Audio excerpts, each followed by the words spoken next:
1%, which is not much worse than last year.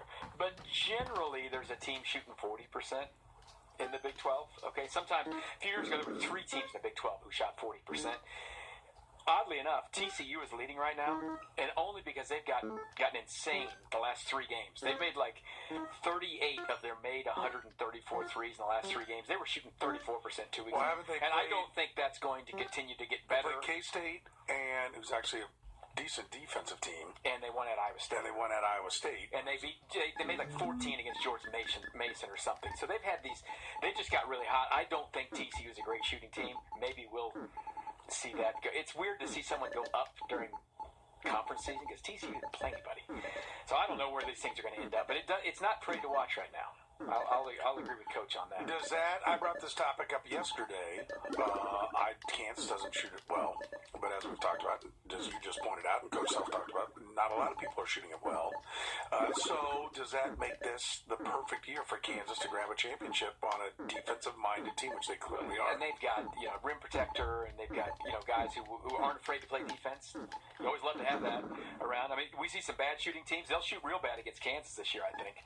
So yeah, I think this is a good year for them, obviously. And I think that, I thought last night it was, listen, maybe Baylor's really, really good. They just went to Lubbock, and it wasn't all that hard last night, and they won. We'll see what happens Saturday at Allen Fieldhouse when Baylor comes in here. They've never won here, right?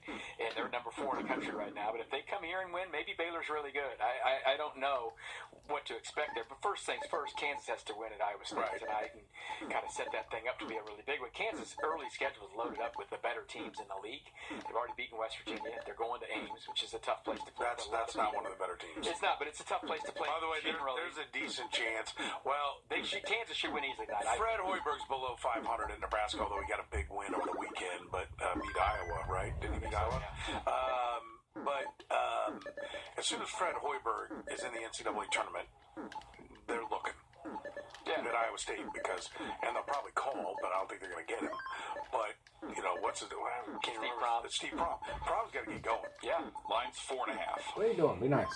Yeah, it's Kansas. Which is, I guess, well, I mean, it's like, I'm going to be stunned, like, oh my God, then Iowa State's better. Iowa State's lost 5 games. You get unranked teams at home favored against ranked teams, usually not the number 2 team in the country, but it's something to watch as we go. I think some teams will get a little more in tune playing offense together. Guys will get more used to the line as it goes. I remember talking to Huggy at Big 12 Media Days. He just said, forget about the line. Any time we go to a gym where there's an NBA line, all our guys sit and shoot behind that. They don't care. They want to shoot from behind the farthest line when they're practicing and warming up. They're not standing with their toes on the line they're supposed to be on because these are kids. They all think they're going to be in the league. If you put a big line out there, they go play in a place. Oh, we're going to go shoot behind that line. You'll see some games this year where there's 4 lines on the court because the women's line is now different than the men's line. And if you play in a place where they have a high school game, I mean, it's crazy all the lines that are out there. A little weird looking. It's annoying, I'll be honest with you. Yeah. Can we not? No one's come up with a line you can put down and take up? Apparently not. It is Division I college basketball, for crying. It's not high school. I want to play one more from Coach Self for you. This is about something we've been talking about for a couple of months, this ESPN Plus thing. About how ESPN Plus keeps telling me that it can't authenticate my password. Coach is not specifically talking about your situation, but that is a situation that's happening.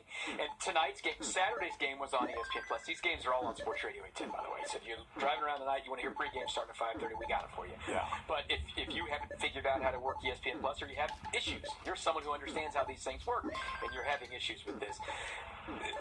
Fans watching is one thing.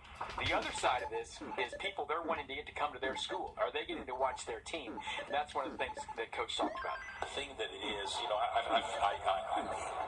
can get it. I don't know how, but you can get it. I mean, based on what I've been told, you got to go through a little bit of stuff, but you can get it. And I know the wave of the future is streaming, that sort of stuff. So maybe we're ahead of the curve a little bit. So you can't look at it all as negative. But the one thing that is a little bit more difficult is, you're not seen by recruits and recruits' families as much nationwide because not too many people are going to pay to watch somebody play. They can just flip on the channel and watch whoever they want to play. So to me, that's one of the biggest negatives that I see of it. Even though I know it certainly affects fan bases everywhere, and it has ours because some aren't quite as equipped to as what others are, and nobody likes it, but it's just kind of what the league has decided to do, and the jury's still out if it's going to be good or bad. You can't say it's bad now because we haven't given it time to determine if it's going to be good or bad. But the jury's still out, and we'll see how it plays out over time. Have you heard from recruits who said, how do I watch the game? No, not as much. I haven't personally heard from them, but it doesn't take much to figure it out. You're playing West Virginia, and you want to watch the game, and recruits don't get an opportunity to do that unless they are obviously subscribers. And I'm just curious of the top 100 guys in the country, their families, how many are subscribers? How many are subscribers? I don't know. I also followed up and said, do kids actually watch games? I mean, do your recruits watch? He said, yeah. He feels like his recruits really do watch every possession because basketball's their life. Right. Okay. I don't know if that's the case all around. Do kids just want to go play AAU ball and come on a visit, or do they watch every possession of a game? I hope they're watching the games. I think when they're in front of a TV, they're watching games. I mean, Patrick Mahomes tells me there's a football game on, he's watching it. And it's in front of TV. He's going to put the football game on. Yeah. So he says, hey, yeah, our recruits are watching these games. Their families are watching it. They're invested in it. Have they gone out and spent the $5 a month to try to get ESPN Plus to watch the 8 or 9 or 10 games Kansas has? I mean, they've already done with most of the non-con games. They've got a couple more conference games on this. I don't know. But he's certainly thinking about it because from the recruiting standpoint, they certainly want their people to be able to watch them. Grads, alums, fans, they want them to be able to watch. That's great.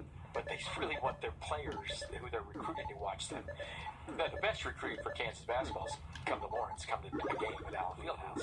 But if you want to watch your style of ball and how you play and what it's like to do that, you'd like to be able to see it all. He hasn't heard that they haven't watched it, but he's got it. It's on his radar. Okay.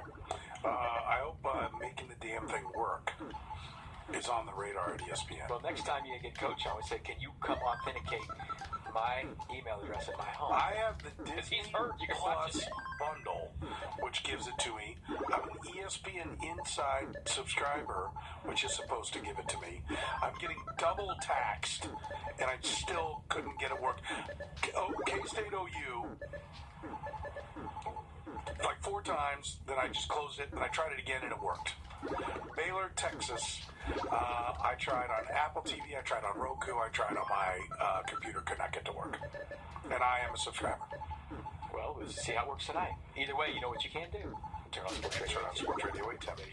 We'll take a break. We'll come back. We'll talk some Chiefs football. Don't forget, make sure you're listening here to Sports Radio 810 WHB. When you hear the sounder, if you're the 8th caller, you can get yourself registered to win a pair of tickets to this Sunday's divisional playoff game. That's right. You hear the sounder. Also, make sure you're following us on Instagram, Facebook, and Twitter because we're giving away a pair of tickets on social media as well. Your chance to win. We've got several pairs of tickets we're giving away for the Chiefs and the Texans this Sunday. Make sure you're listening to and following Sports Radio 810. The program with Soren Petro. Doesn't that tire you out after a while? Thinking of absolutely the most clever way to say everything? Weekdays from 2 to 6 on Sports Radio 810 WHB.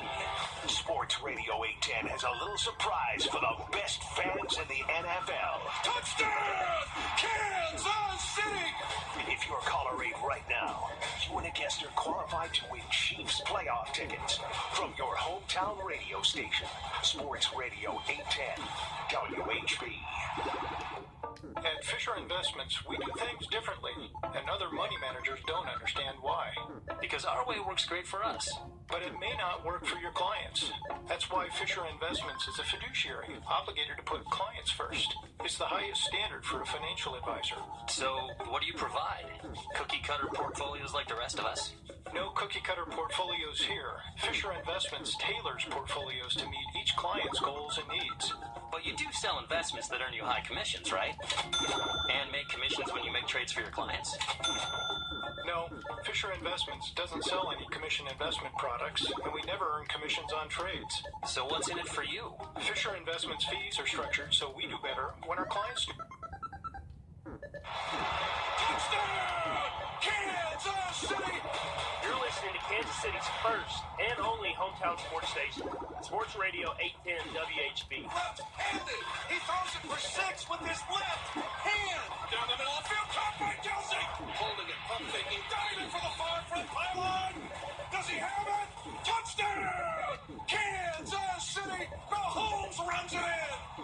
Chiefs and Sports Radio 810 WHB, your hometown team.